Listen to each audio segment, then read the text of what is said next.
تاریخ کے سینے میں کئی ایسے نام دفن ہیں جنہوں نے کبھی انسانوں کے ذہنوں پر حکمرانی کی۔ انہی میں سے ایک عبرت ناک نام بال ہے۔ قدیم سامی زبانوں میں بال کا مطلب آقا، مالک یا شوہر تھا۔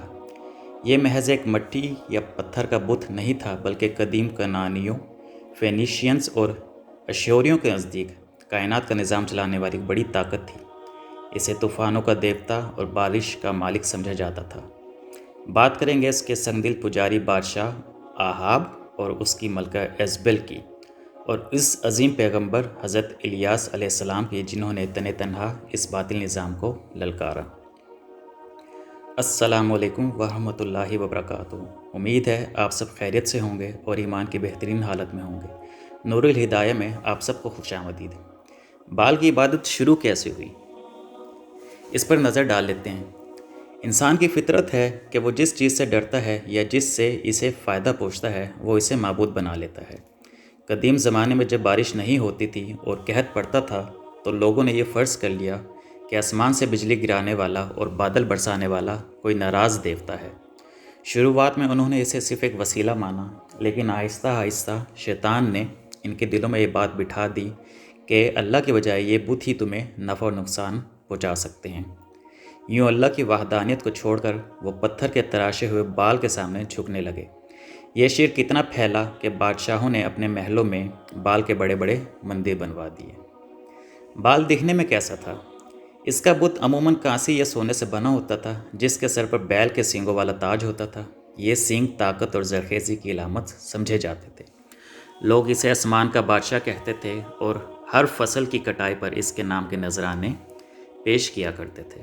بال کی عبادت میں بہت ساری ہولناک رسومات ادا کی جاتی تھی، ان میں سر فہرست بچوں کی قربانی ہے۔ بال کے پجاری اس کو خوش کرنے کے لیے انسانیت سوز طریقے اپناتے تھے۔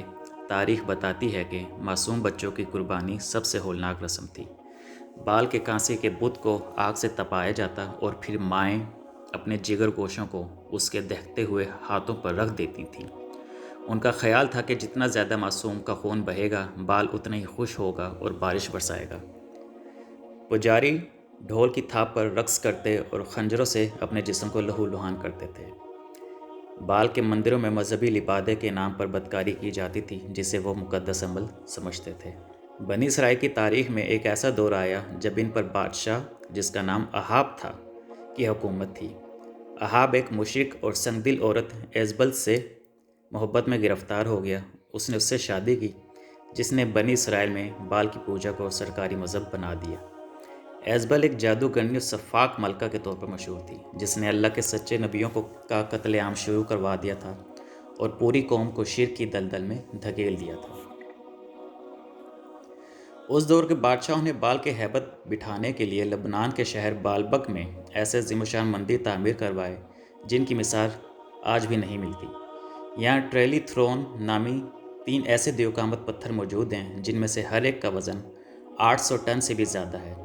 آج کی جدید مشینری کرینے بھی ان پتھروں کو اتنی بلندی و صفائی سے نہیں رکھ سکتی، جس کی وجہ سے قدیم روایت میں یہ مشہور ہو گیا کہ یہ کام انسانوں کا نہیں بلکہ ان جنات کا ہے جنہیں بال کے پجاریوں نے مسخر کر رکھا تھا۔ آپ سب سے گزارش ہے کہ ویڈیو کے ساتھ جڑے رہیں۔ ویڈیو پسند آئے تو اسے لائک کر دیں، شیئر کر دیں اور چینل کو سبسکرائب کر دیں تاکہ آپ کو ہر آنے والی نئی ویڈیو کا نوٹیفیکیشن ملتا رہے۔ ایسے تاریخ دور میں اللہ پاک نے حضرت الیاس علیہ السلام کو مبعوث فرمایا۔ آپ نے بادشاہ اہاب کے دربار میں جا کر اسے اللہ کی وحدانیت کی طرف بلایا اور بال کی پوجا سے روکا۔ آپ نے بادشاہ کے دربار میں کہا، اتدعون بالا وتذرون احسن الخالقین، یعنی کیا تم بال کو پکارتے ہو اور سب سے بہترین خالق کو چھوڑ دیتے ہو؟ لیکن بادشاہ اپنی سرکشی پر سرگرم رہا، اور جب قوم نہ مانی تو حضرت الیاس علیہ السلام کی دعا سے ملک میں 3 سال کا سخت قحط پڑ گیا۔ وہ بال، جسے وہ بارش کا دیوتا کہتے تھے، تپتی زمین پر ایک قطرہ نہ برسا سکا۔ آخرکار کوہ کرمل پر ایک مقابلہ ہوا، جہاں بال کے پجاری ذلیل ہوئے اور اللہ کے حکم سے آسمان سے ایک آگ اتری جس نے حق کو ثابت کر دیا۔ آپ اس مقابلے کو ہمارے چینل کی شارٹس ویڈیو میں دیکھ سکتے ہیں، جس کا لنک میں ویڈیو کے ڈسکرپشن میں ایڈ کر دیا ہے۔ اللہ کی وحدانیت اور حضرت الیاس علیہ السلام کا معجزہ دیکھنے کے کچھ عرصے بعد بادشاہ احاب ایک جنگ میں زخمی ہو کر ہلاک ہوا اور کتے اس کا خون چاٹتے رہے، لیکن سب سے ہولناک انجام ملکہ ایزبل کا ہوا۔ اسے اس کے اپنے ہی خادموں نے محل کی اونچی کھڑکی سے نیچے پھینک دیا، زمین پر گرتے ہی اسے گھوڑوں نے کچل دیا، اور جب لوگ اس کی لاش لینے پہنچے تو وہاں سوائے اس کی کھوپڑی، ہاتھوں اور پیروں کے کچھ نہ بچا تھا، کیونکہ وہ آوارہ کتوں نے اس کی لاش کو نوچ نوچ کر کھا لیا تھا، بالکل ویسے ہی جیسا کہ اللہ کے نبی نے پیش گوئی کی تھی۔ ان کی موت کے بعد بنی اسرائیل کی ریاست میں بال پرستی کو شدید دھچکا لگا۔ نئے آنے والے بادشاہوں نے بال کے مندروں کو مسمار کر دیا اور اس کے پجاریوں کا خاتمہ کیا تاکہ ریاست سے اس شرک کو پاک کیا جا سکے۔ وقت گزرنے کے ساتھ ساتھ جب اس علاقے پر رومیوں کو قبضہ ہوا تو انہوں نے بال کے قدیم مندروں کی جگہ اپنے دیوتاؤں کے مندر بنا دیے۔ بالبک میں بال کے قدیم مقام پر رومیوں نے اپنے سب سے بڑے دیوتا جوپیٹر کا عظیم الشان مندر تعمیر کیا، یعنی معبود تو بدل گیا مگر جگہ وہی رہی۔ آج بال کا کوئی وجود نہیں ہے سوائے ان پتھروں اور کھنڈرات کے جو لبنان کے شہر بالبک اور شام کے علاقوں میں موجود ہیں۔ وہ 800 ٹن وزنی پتھر اور بلند و بالا ستون آج صرف سیاحوں کو دیکھنے کے لیے ایک تاریخی ورثہ بن کر رہ گئے ہیں۔ قرآن پاک نے بال کا ذکر کر کے اسے رہتی دنیا تک کے لیے ایک عبرت بنا دیا ہے۔